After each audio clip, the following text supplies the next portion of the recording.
여러분 안녕하세요. 자, 시험 정말 열심히 잘 치렀습니다. 역사 공부를 안 하게 되면 어떻게 되는지 이제 알겠죠?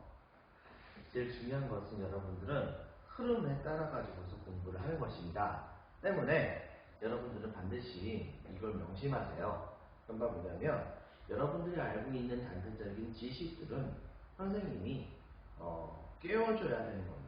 바로 그 스토리가 일종의 실의 역할을 하는 거예요. 여러분이 알고 있는 지식들은 구술이라고 한다면 선생님의 강의는 실인 거죠. 구술도 깨어야 바로 보배가 된다는 말이 있잖아요. 바로 그렇기 때문에 그 점 명심해서 선생님의 강의를 기준으로 해가지고 여러분이 알고 있는 지식들을 거기에 꿰어서 공부를 한다고 생각을 하면은 좀 더 나을 것 같다는 생각이 듭니다. 그리고 이제 이번 수업의 경우에는 방학이 끝나고 나서 남은 기간 동안 해당되는 그런 수업인데, 일단은 여기서 선생님은 교과서 41페이지까지 해당하는 부분을 선생님이 진도를 다 나갈 거예요.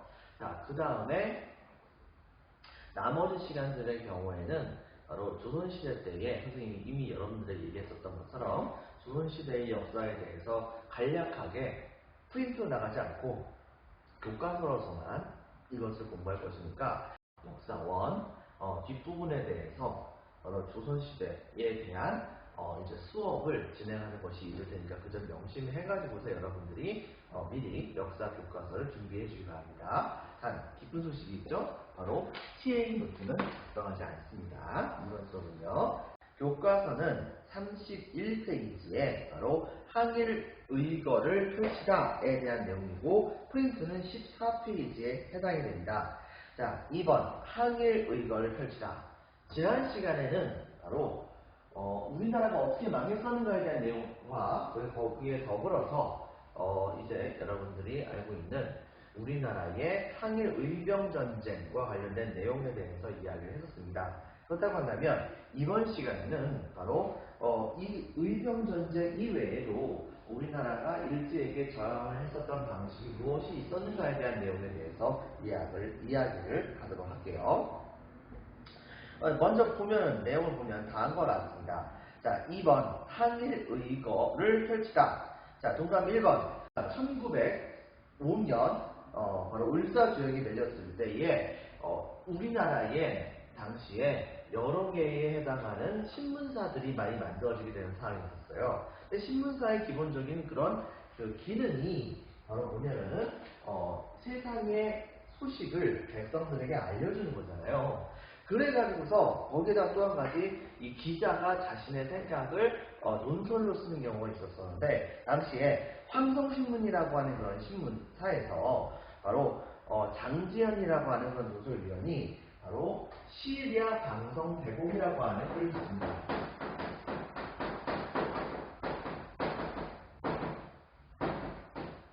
자, 시리아 방송대곡이라고 하는 글을 쳐요. 자, 이것은 시리아 오늘 지금 현재 이 시간에 바로 방송되고 크게 울부짖는다라고 하는 얘기죠. 즉 이때 당시에 장지연은 바로 이 을사조약이 조선이 사실상 멸망을 고언한 거나 마찬가지라고 볼 수 있다라고 이 모든 것을 이제 알아채렸던 겁니다. 때문에 이런 슬피 울면서 이제 크게 울부짖는다라고 한 내용의 아주 많은 그런 글을 쓰게 됐었죠. 근데 이것을 시작으로 해가지고서 당시에 우리나라 안에 있었던 굉장히 많은 백성들은 일제에 대해서 저항을 했었어요. 저기 지방 같은 경우에는 의병 활동을 많이 펼쳤었는데, 이거 이외에도 우리나라에 그때 당시에 그 생각이 있는 지식인들이라고 한다면, 자, 동그라미 2번에 먼저 보겠습니다. 자, 언론에서는 황성신문의 시일야 방송되고, 바로 장지연이 이것을 썼었던 이 글이 게재가 됐고, 별표 하나. 동그라미 2번 상소운동과 자결이 많이 일어났습니다.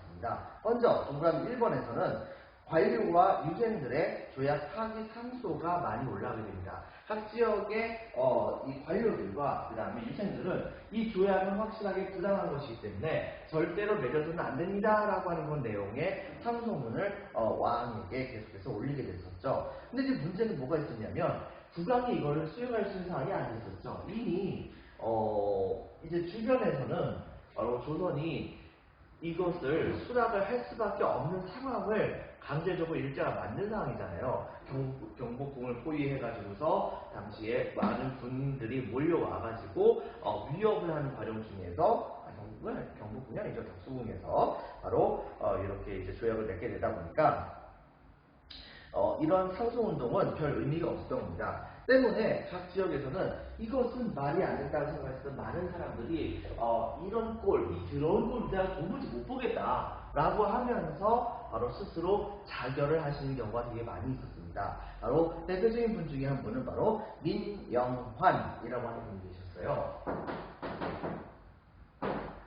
이 민영환이라고 하는 분은 여러분도 알다시피 성씨가 민씨잖아요. 바로 명성황후의 친척 세력이라고도 볼 수 있는 존재이긴 합니다. 근데 이런 분이 이때 당시에 스스로 자결을 하면서 동포에게 남기는 글 같은 것을 쓰기도 했었죠. 근데 이것이 이제 우리나라 사람들에게 엄청나게 충격을 안겨줬던 겁니다. 근데 그때 당시에 민영환이 자결했다고 하는 얘기를 듣고서 장례를 다 치른 다음에 그 얼마 지나지 않아서 갑자기 어떤 일이 있었냐면 이게 믿을지 말아야 할지 모르겠으나 그러나 당시에 바로 민영환이 스스로 자결을 해가지고서 그 피가 뚝뚝 떨어진 바로 그 자리에서 대나무가 하나가 갑자기 자라나게 된 거예요. 그것을 사람들은 이걸 보고서 이것은 민영환 선생의 그런 울고진 그런 심지가 대나무를 통해서 표현된 것이다라고 하면서 많은 사람들이 그 대나무를 보고서 바로 독립의 의지를 굉장히 많이 다졌다고 하죠. 뒤집어 얘기하면 무슨 말이냐? 당시에 일본인들의 경우에는 이 민영환의 그 대나무, 이제 혈죽이라고 얘기하는데 피를 먹은 그런 그 대나무란 뜻이죠. 이 혈죽을 이제 굉장히 안 좋게 생각을 했던 겁니다. 그래가지고 당시에 사람들은 그 일본 사람들은 뭐라고 했냐면 민영환의 부인에게 그 혈죽을 자신들에게 좀 잘 팔아달라. 막대한 양에 해당하는 돈을 주겠다라고 얘기했었지만 결과적으로 이것을 팔지 않았대요. 그런데 이제 문제가 뭐가 있었냐면은 나중에 어떤 일이 벌어졌었느냐? 글쎄요, 이건 진짜 믿어질지 모르겠지만은 민영환의 부인은 어느 날 잠을 자고 있는데 갑자기 꿈속에서 돌아가신 자기 남편이 나타난 거예요. 그래가지고 이 남편을 반갑게 맞이했는데 이 남편이 뭐라고 얘기했냐면 바로 민영환의 부인에게 당장 이 대나무를 빨리 숨기시오 막 이렇게 얘기했다는 거예요. 근데 깜짝 놀라가지고서 이때 당시 민영환의 부인은 이제 깜짝 놀라가지고서 깼는데 그런데 왠지 좀 찝찝해가지고서 어떻게 했냐면 이 혈죽을 이때 당시에 해가지고 그래가지고서 고이 모셔서 다른 곳에다 몰래 숨겨놨었대요. 근데 아니나 다를까 얼마 후에 갑자기 일본인들이 갑자기 그 민영환에 집어 들어와가지고서 이 혈죽을 뺏어가려고 했었답니다. 근데 결과적으로는 실패를 했었다고 하죠. 그러니까 나중에 가가지고선 이 혈죽은 바로 지금 현재 이제 어떤 박물관인지 지금 정확히 기억이 안 나는데 바로 우리나라의 어떤 한 박물관에 현재 기증이 되어 있고 이것은 지금 현재 우리가 직접 가가지고서 볼 수 있다고 합니다. 물론 선생님도 아직 가서 보진 않았어요. 여러분도 한번 시간 되면 보기 바랍니다. 자, 그 다음에 세 번째는 그래서 동갑 2번 민영환의 자결과 같은 일이 있었고 그 다음에 동갑에서 3번 의거 활동. 자, 의거 활동에서는 이른바 암살 조직이 되게 많이 활발하게 활약을 하게 됩니다. 동갑 1번에 오적 암살단 빈칸을 적혔습니다. 나철과 오기호라고 하는 분이 오적 암살단이라고 하는 그런 단체를 만드셨어요. 자, 그래가지고서 이때 당시에 이 나철과 오기호 선생은 바로 이 오적 암살단이라고 하는 그런 단체를 만드셔가지고 이걸 통해서 이 오적이 누구냐? 바로 을사조약을 맺었었던 5명의 대신들이에요. 당연히 일본이 원하는 대로 조약에다가 서명을 해줬기 때문에 일본인들은 바로 이를 되게 크게 대우를 해주려고 노력을 했겠죠. 때문에 이때 당시에 이들은 바로 많이 떵떵거리며 살고 있는 상황이었었는데 이런 거라 지금 못 보겠다 생각했었던 나철과 오기호 선생은 바로 오전 암살단을 구성해가지고서 이제 을사 오적들을 제거하려고 했고 실제로 실행을 하는 경우도 있었습니다. 근데 이제 문제가 뭐가 있었냐면, 솔직히 생각을 해보세요. 을사오적의 그 오적을 제거한다고 해서 일본인들은 또 다른 오적을 만들지 않을 리가 없잖아요. 여러분들. 자, 이러다 보니까 이것이 근본적인 문제의 해결이 되지 않았던 겁니다. 때문에 바로 이런 활동들은 아주 오래 가지는 않았었어요. 하지만 이런 의식을 계속해서 이 나철과 오키 선생은 끝까지 밀고 나가게 됩니다. 자, 그래서 동감 2번에는 바로 밑줄 치겠습니다. 바로 이완용 암살 시도. 우리 옛날 성남시장, 지금 이제 경기도 도지사의 이름하고 이름이 같죠. 바로 이재명이라고 하는 분이 당시에 이완용을 암살 시도를 했었다고 합니다. 실제로 찌르기까지 하긴 했는데 안타깝게도 죽이지 못했다고 하죠.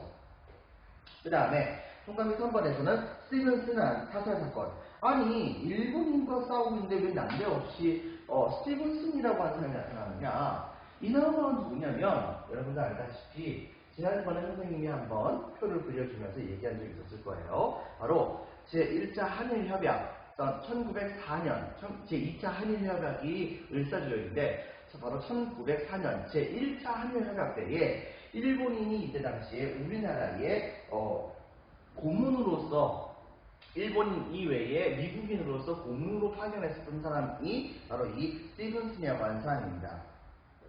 그런데 이제 문제는 뭐냐면 나중에 이 스티븐슨은 우리나라 사람들이 극력하게 반대하는 바람에 결과적으로는 자기네 나라로 쫓겨나가게 돼요.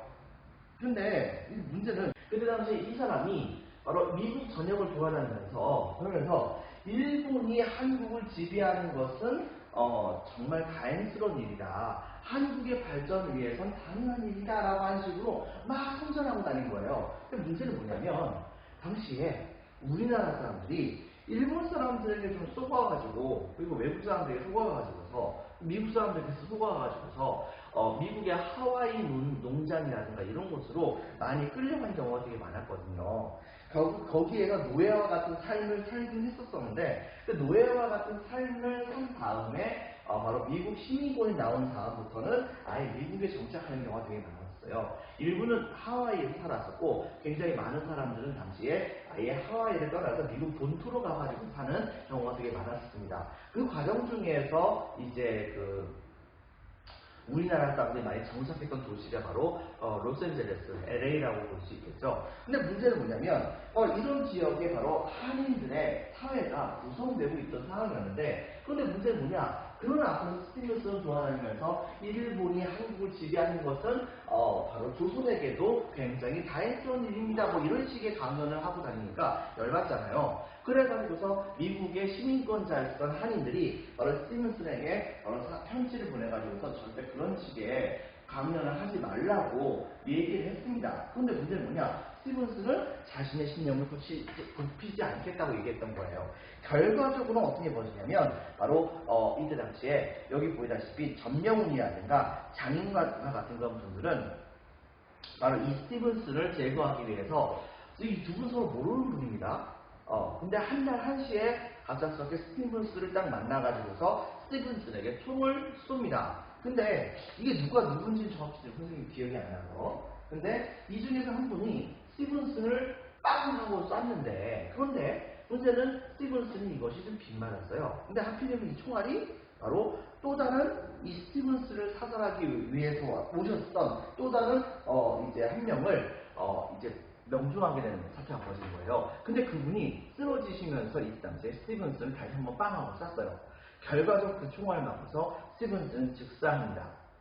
결과적으로는 이렇게 되는 바람에 전명훈과 장윤아는 당시에 한 분은 이제 스티븐슨 죽인 건 아니니까 중간에 풀려는 하셨지만 또 다른 한 분의 경우에는 바로 살인죄로서 당시에 재판에 기소가 되는 상황이 벌어지고 했었는데 나중에 어떤 일이 벌어졌냐면 이것은 조선인들의 입장에서 봤을 때는 스티븐슨은 정말 해서는 안 되는 행동을 해버린 것이 해당이 되는 것이기 때문에 그런 분노를 표현하기 위해서 스티븐슨 사살하는 것은 어느 정도 인정이 가능하다라고 해가지고서 이분의 경우에는 원래 사형을 당해야 되는 상황이었는데 바로 그런 정상이 참작이 돼가지고서 이제 몇 년 살지 않고서 이제 감옥에서 나왔다고 합니다. 자, 그 다음에 자, 동그라미 4번에 이토 히로부미 사살, 바로 빙산이 되겠습니다. 안중근. 이 안중근 선생의 경우에는 이제 이토 히로부미를 사살하기로 합니다. 왜냐하면 이 이토 히로부미가 조선의 초대 통감으로서 활약을 했었고 을사조약을 맺게 만들었던 주역이었었죠. 근데 이제 문제는 뭐가 있었냐면 몇몇 사람들은 그래요. 일본 사람들은 그래요. 아니 솔직히 말해가지고서 이토 히로부미는 조선에 넣을 생각이 없었다. 그냥 보호화만 해놓고 있다가 그러다가 이제 나중에 이제 풀려주려고 했었었는데 안중근이 이 이토 히로부미를 죽였기 때문에 결과적으로는 일본이 조선을 아예 확실하게 먹으려고 하는 움직임이 더 강해지게 되면서 조선이 일본에게 병합된 것이다 라고 하는 건 주장이 있기도 했었어요. 하지만은 문제는 뭐냐, 이 이토 히로부미는 실질적으로는 당연히 조선을 러시아라든가와 같은 나라와의 일종의 완충지로 생각하는 측면이 분명히 있었겠죠. 그렇긴 한데 충분히 힘이 있다고 한다면 조선을 먹는 것은 당연했겠죠. 여러분들, 그리고 사실상 조선을 바로 일본의 방패로 삼는 것에 해당되는 것이기 때문에 이건 사실상 일본의 것이 다를 바가 뭐가 있겠습니까? 그리고 조선의 힘을 확실하게 약화시켜서 국가가 아닌 것과 같은 존재를 만들어버린 것이 바로 이토 히로부미였으니까요. 때문에 안중근은 이토 히로부미를 사살합니다. 그리고선 스스로 이제 동양의 평화를 지키기 위해서 어떻게 해야 한다라고 하는 글 같은 것을 쓰기도 했었는데, 근데 그때 당시 이 안중근의 사상에 굉장히 감동했었던 일본인 순사가 이 안중근을 어느 정도 도와주는 일도 있었다고도 하죠. 결과적으로는 이 안중근 선생은 이제 나중에 이제 돌아가시게 되긴 했는데, 어쨌든 여기에는 이분들만 적어놨지만 여기에 적은 분들 이외에도 정말로 무수하게 많은 분들이 자결을 하시거나 암살 활동한 것을 하시거나 하는 모습을 많이 보여줬다고 우리가 볼 수가 있겠습니다. 그 점을 여러분들 기억을 해주기 바랍니다. 네, 동그라미 4번에 기타에서는 학생들의 경우에는 바로 수업 거부, 일종의 동맹 휴업 같은 것을 진행을 했던 것이고, 상인들의 경우에는 일본인들에게 좀 더 이제 장사 안 한다 라고 하면서 시장을 그냥 운영을 하지 않는 그런 방식으로 항의를 하는 모습을 보여주기도 했었던 겁니다. 이런 점을 여러분들 기억해 주세요. 자, 그 다음에 프린트 15페이지 넘어갑니다. 자, 3번 애국개몽 운동이 일어나다. 일반적으로 봤을 때 우리나라의 독립운동의 방향은 크게 두 가지로 볼 수 있어요. 하나는 의병 운동이라고 볼 수 있고, 또 하나는 바로 뭐냐면은 여기 나와 있듯이 애국개몽 운동.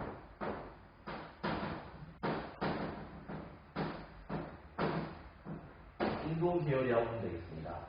의병은 한마디로 말하면은 물사의병, 정미의병, 그다음에 을미의병, 그리고 여러 가지 의병, 이런 생각이 다 안 나는데, 이런 여러 가지 의병들은 직접적으로 일본과 싸우자라고 하는 그런 방식을 실질적으로 적용해가지고 들고 일어나셨던 분들입니다. 거기에 비교해서 봤을 때 이 애국개몽 운동의 경우에는 애국, 국가를 사랑한다. 계몽, 국가를 사랑하려면 네가 먼저 깨어 있어야 된다. 때문에 이 사람들이요, 지금 당장은 분하고 화가 나지만, 하지만 지금 당장 깨어 있어가지고, 그래서 우리들의 삶을 좀 더 윤택하게 만들고 실력을 키워가지고서 일제에게 저항할 수 있는 힘을 키운 다음에 일제와 싸움을 벌이자라고 하는 것을 주장했던 분들이 바로 이분들입니다. 때문에 이 애국개몽 운동의 경우에는 이 의병도 마찬가지고 이 애국개몽 운동도 마찬가지고 목적은 같아요. 일본을 타도한다 라고 하는 것이, 일본을 반대한다, 우리나라의 독립을 추구한다, 이것은 목적은 같은데 문제는 방법이 틀린 거예요. 직접적으로 싸우는 거하고 실력을 키워서 싸우자고 얘기했던 것이고, 대표적으로 그때 당시에 만들었던 대표적인 단체 중에 하나는 다음과 같은 것입니다. 먼저 보겠습니다. 동그라미 2번. 주요 단체에서는 첫 번째 바로 보안회라고 하는 단체가 있었어요. 자, 이 보안회라고 하는 단체는 별표 1개 반 쳐주세요. 별표 1개 반. 보안회. 이때 당시에 1904년 당시 때 일제는 바로 러일 전쟁을 일으키죠. 그러면서 우리나라의 정복궁을 점령하고 그 다음에 우리나라에 강제로 이제 여러 가지 조약을 맺게 하면서 우리나라의 각 모든 군사적 요충지들을 일본민들이 거의 마음대로 쓰게 되는 상황이 벌어지게 됩니다. 근데 일본이 이때 당시에 확실하게 바로 우리나라를 먹으려고 했었던 생각이 있었나 봐요. 때문에 그들은 그때 당시에 조선이 지금까지 이렇게 못 살았던 가장 큰 이유 중에 하나는 바로 조선 안에 있는 굉장히 많은 황무지들을 조선인들이 효율적으로 개간을 하지 못했기 때문에 그런 것이다. 그러므로 일본에게 바로 그 황무지를 개간할 수 있는 권한을 달라. 그렇다고 한다면 거기를 되게 잘 개발해가지고서 조선인과 일본인들 둘 다 이익을 얻도록 하겠다라고 한 내용의 조약에다가 조선 정부가 서명을 하도록 요구를 했었습니다. 근데 문제는 뭐냐? 말이 못하는 거죠. 실제적으로는 바로 일본인들이 이름하야 황무지라는 이명하에 많은 땅들을 자기네들이 다 가져보려고 했던 거예요. 근데 바로 이때 당시에 이 애국개몽운동 단체 중에 하나였던 보안회라고 하는 단체는 이걸 간파합니다. 그래가지고서 이 보안회에 가입되어 있던 많은 사람들이 다 들고 일어나가지고 몇몇 며칠 동안 계속해서 시위를 벌이면서 바로 일본인이 우리나라에게 황무지를 개간할 수 있는 권한을 가려고 하는 것은 절대 막아야 됩니다라고 열심히 시위를 했어요. 실제 이게 중립적이라고도 볼 수 있겠죠. 결과적으로 어떻게 벗어나느냐? 바로 이 일본은 이렇게 많은 사람들이 반대하는 그런 상황에서 이걸 밀어볼 수 있다가는 되게 커다란 반항이 일어날 수도 있겠다는 생각을 해가지고서 일단은 보안회에 이야기를 주었습니다. 때문에 실제로 일본은 황무지 개간권을 요구했던 것을 철회하죠. 하지만 딱 봤을 때 이렇게 되다 보니까 이 보안회는 사실상 조선 안에서 일본이 조선을 장악을 했는데 바로 그 조선 안에서 일본에게 반대하는 대표적인 단체가 떠오르게 되는 거잖아요. 때문에 일본은 바로 이제 이때 당시에 이 보안회를 강제로 해산을 시키게 되면서 보안회는 일본의 황무지 개간권 요구를 철회시키는 데는 성공했지만 강제로 해산당하는 불운을 맞이를 하게 됩니다. 자, 근데 그 뒤로 이어서 이번에는 빈칸이 됐습니다. 헌정연구회. 자, 이거하고 연계성은 없지만 헌정연구회라고 하는 단체가 있었어요. 이 헌정연구회 딱 봐도 헌정, 즉 헌법에 의해 가지고서 이루어진 정부를 연구한다. 즉 이때 당시에 헌법과 뭘 말하는 거냐면 이 헌군주정, 왕이 있는 그 형태에서의 군주정을 생각한다라는 의미에서 이 헌정연구회가 만들어졌던 것입니다. 때문에 이때 당시에 이들은 무슨 생각을 했었냐면은 이제 여기에 이제 가입했던 굉장히 많은 사람들은 대표적으로 그 시대 때의 대표적인 그 개화파 세력에 해당되는 사람들이 거의 대부분이었어요. 때문에 이분들의 경우에는 여러분들 그거 한 가지 기억을 해줘야 되는 것이 친일파라고 한다고 하더라도 이 친일파가 내국적인 친일파가 있는 것이고 그 다음에 애국적인 친일파가 있는 거거든요.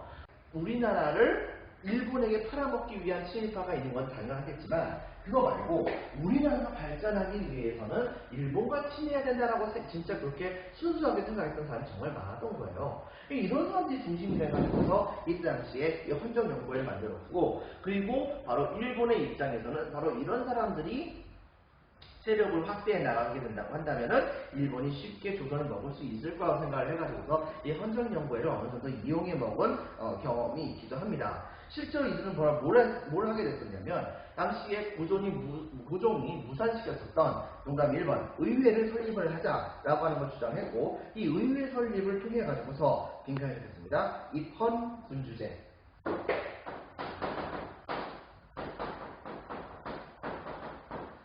군주가 통치한 국가긴 하지만 헌법을 세워가지고서 그 헌법에 의해서 통치하는 겁니다. 군주도 바로 이 헌법에는 스스로 이제 포함이 되어야 되는 거죠.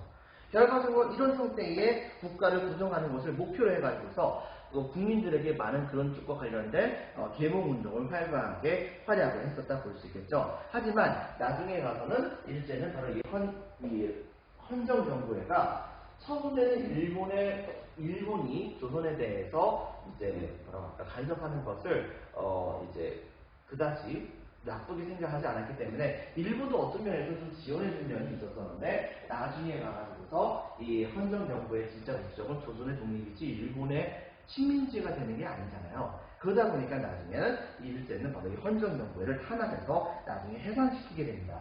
그런데 그 뒤를 이어가지고서 등장했던 것은 좀 더 내국적인 친일적인 사람이 일부 포함되긴 했지만은 그래도 아직까지는 애국적인 바로 친일파들이 많이 모여 있었던 대한자강회.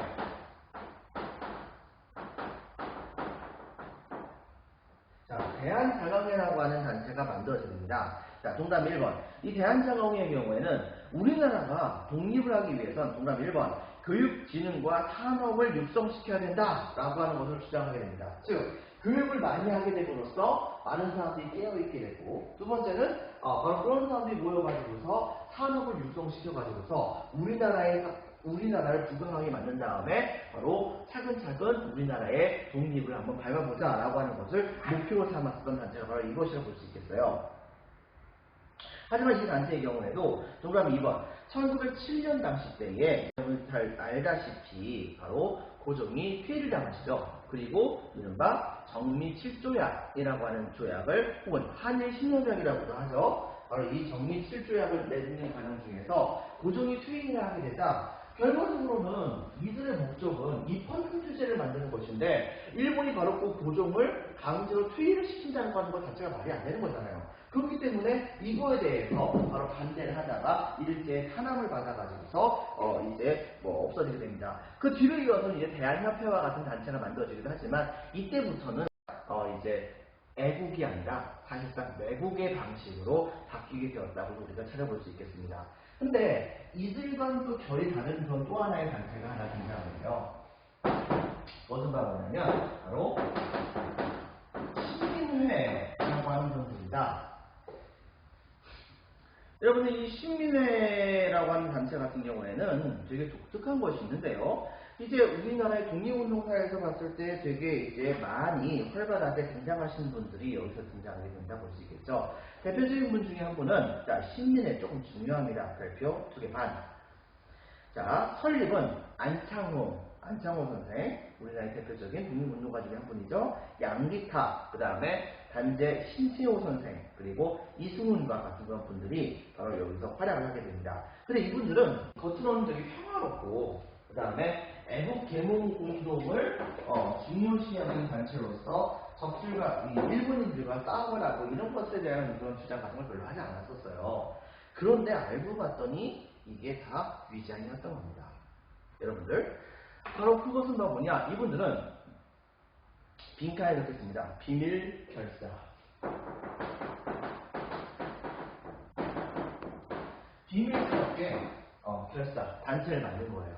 그래가지고서 몇몇 사람들의 경우에는 자기가 이 신민회에 포함이 되어 있긴 한데 이 신민회에 있는 모든 사람들 다 알지 못해요. 왜? 비밀 조직으로 숨겨져 있어야 되는 거니까.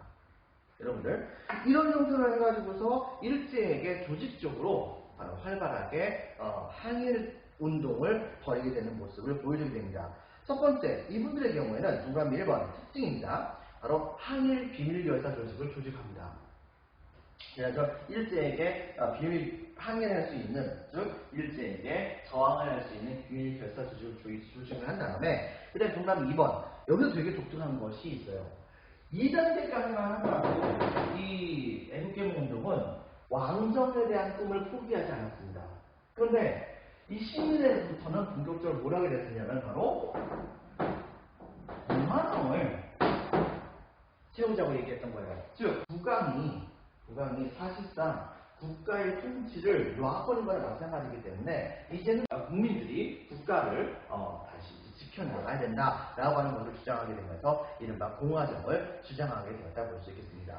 하지만 일제에게 저항을 하려고 한다면 당장 뭐가 있어야겠는데 일본의 감시를 받는 상황에서 일제에게 저항을 한다?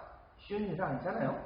때문에 이들은 어떻게 할까 고민하다가 그러다가 국내에서 몰래 이제 일제에게 저항할 수 있는 조직 같은 걸 만들려고 하면 이게 일본에게 쉽게 발각이 될 수 있으니까 당시에 일본인들이 관심을 잘 갖지 못할 수 있는 바로 만주 지역을 그리고 청나라도 별로 그렇게 관심을 갖지 못하고 있었던 그렇기 때문에 사실상 뭐라고 할까 약간 좀 중간 시대를 볼 수 있었던 이 만주 지역에 많은 땅을 사가지고 거기를 독립운동 기지를 삼는 것이 좋겠다고 생각했던 거예요. 동그라미 3번 국외 독립운동 기지 건설. 활동은 크게 보면은 세 가지 방향으로 활동을 하게 됩니다. 첫 번째는 바로 무엇이냐? 바로 민족주의 교육을 실시하게 됩니다. 자, 민족주의 교육 박스. 동그라미 1번. 먼저 활동을 하고 일제에게 저항을 하려고 한다면 그러면은 바로 이 일제에게 저항할 수 있는 탄탄한 이론과 지식을 갖추고 있는 인재들을 키워야 될 거 아니에요. 때문에 당시에 이분들은 바로 대성학교라고 하는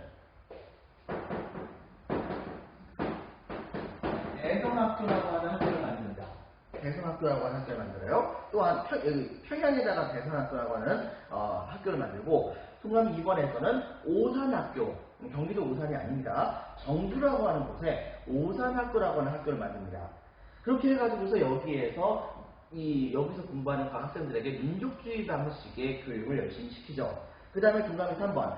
그 외에도 각종 강연과 학회 활동을 열심히 벌이게 됨으로써 바로 우리나라 사람들의 일제에게 저항을 해야겠다고 하는 인식을 계속해서 깨우게 하기 위해서 노력을 하게 됩니다. 그리고 그 다음에 두 번째, 민족산업 육성 박스 치겠습니다. 민족산업 육성 자체에서는 다음과 같은 활동을 하게 됩니다. 즉, 이런 활동을 하려고 한다면 대성학교, 오산학교 만들고 이렇게 활동을 많이 하려고 한다면 제일 중요한 것 중에 하나 돈이 많이 들잖아요. 때문에 이 식민의 경우에는 여기 이 독립운동 자금에 독립운동을 위해서 필요한 자금을 마련하기 위해서 기반이 되는 그런 회사를 몇 개씩 만들게 돼요. 근데 문제는 우리나라가 일제의 산업에 비교해가지고서 우세하다고까지 볼 수 있는 것은 사실상 거의 없거든요. 그래서 그런 것일까요? 바로 동그라미 1번 평양 자기회사를 만들게 됩니다. 즉 평양에다가 도자기 회사를 만들어가지고 거기서 이제 많은 자기들을 생산한 다음에 이것을 많이 판매하고 거기서 얻은 수익으로 이제 독립운동 자금을 사용했던 것이죠. 이 도자기 산업이라고 하는 것은 우리나라 몇천 년에 걸쳐가지고서 완성된 그런 자기 산업이다 보니까 나름대로 여기에 대해서 자신이 있었다고도 볼 수 있겠죠. 그 다음에 이 독립운동 교육과 관련된 부분에 대해서 여러 가지 자료를 모으거나 아니면 출판을 하거나와 같은 여러 가지 업무들을 담당하는 이제 일종의 출판 회사 같은 것을 만들게 됩니다. 바로 태극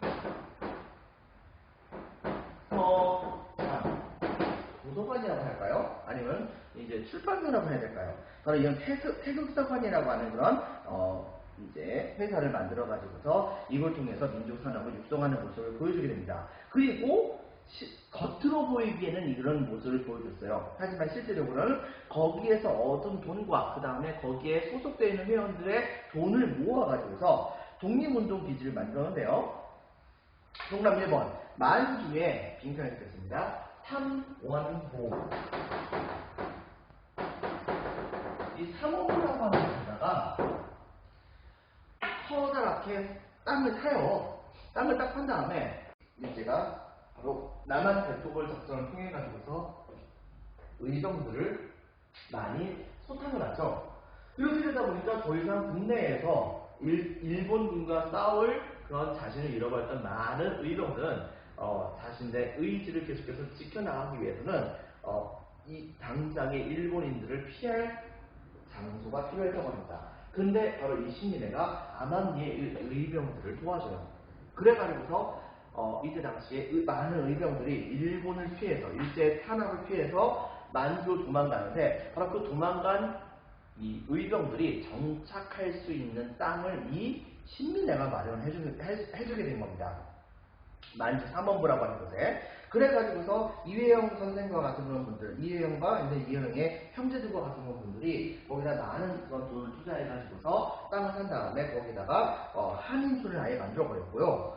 그 다음에 이제 사람들이 산 다음에는 그 다음에는 거기를 기반으로 해가지고 일본과 싸울 수 있는 군대를 만들어야 되지 않습니까? 때문에 바로 군대를 만든다고 한다면 총과 후와 그 다음에 전술 뭐 이런 것을 활용할 수 있는 그런 교육을 받는 학교가 필요하겠죠. 그래가지고서 정답 2번 바로 신흥무관학교라고 하는 학교를 이때 당시에 설립을 하게 됩니다.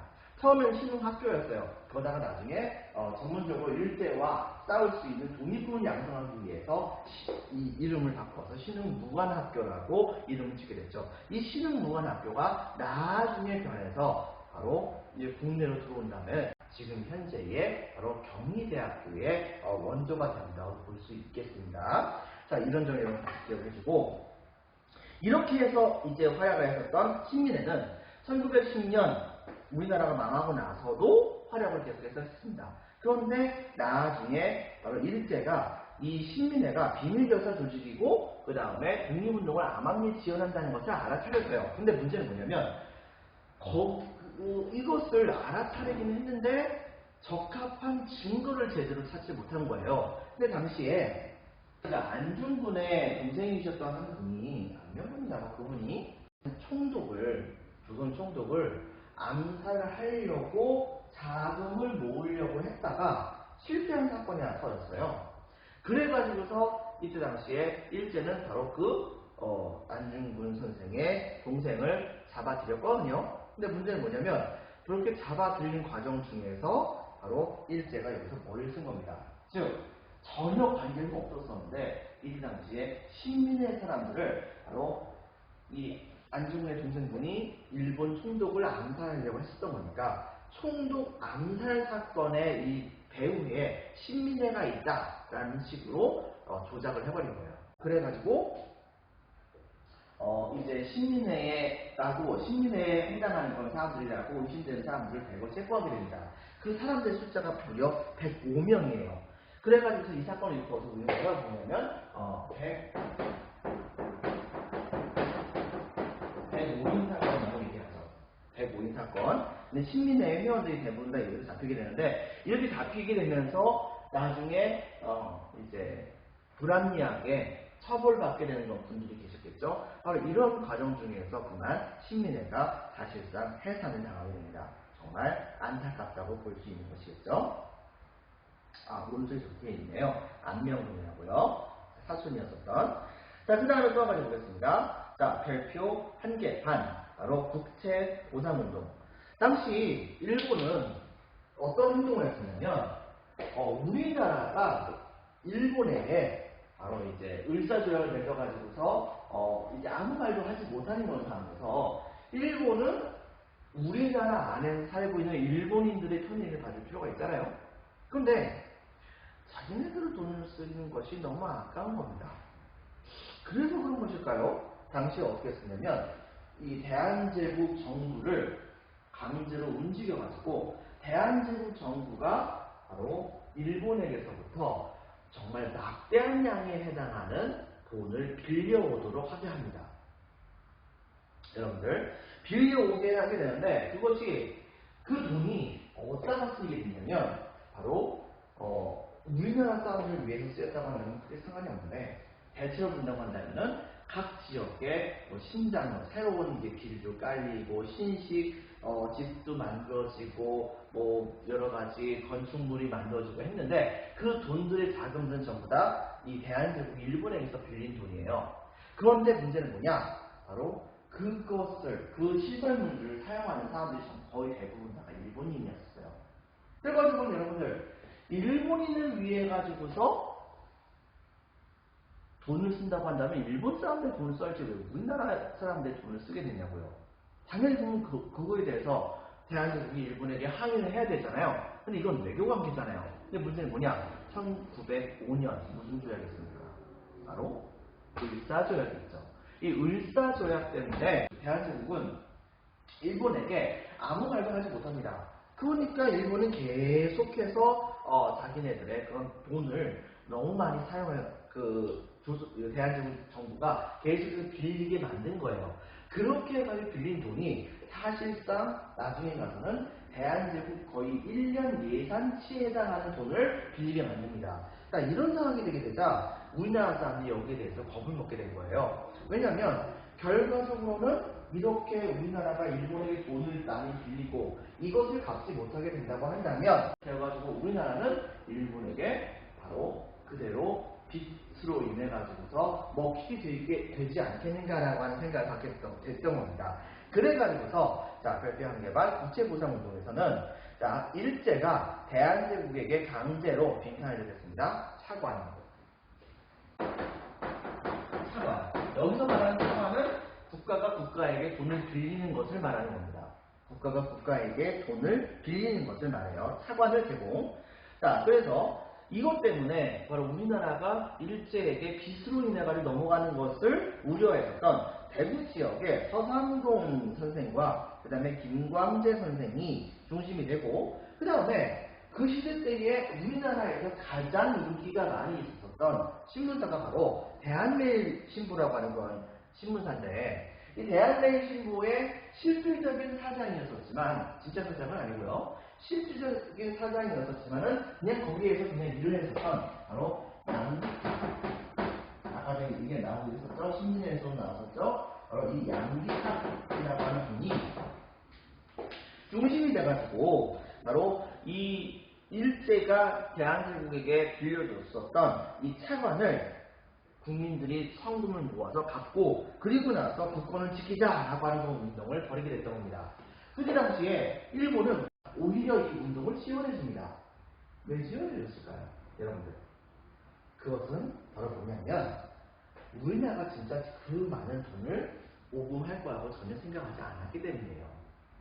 근데요 문제가 뭐가 생기느냐 바로 대구에서 처음, 서울도 아니에요. 대구에서 처음 시작했던 이 운동은 처음에는 뭐라고 얘기했었냐면 국민들에게 이렇게 얘기하는 겁니다. 백성들에게 당신들의 자식들을 바로 노비로서 살게 만들지 말고 당신들이 지금 현재 하고 있는 바로 담배를 몇 개월만 좀 끊고 그 돈을 좀 모금을 하고 그 다음에 지금 현재 집 안에 있는 아낙네들이 갖고 있는 여러 가지 금부지 같은 것들도 의연금을 내고 그 다음에 몇몇 부자들도 국가를 위해서 헌금을 하고 이렇게 해서 돈을 모으게 된다고 한다면 그 돈을 모아가지고 일제에게 이걸 갚을 수 있을 것이다 라고 얘기했던 거예요.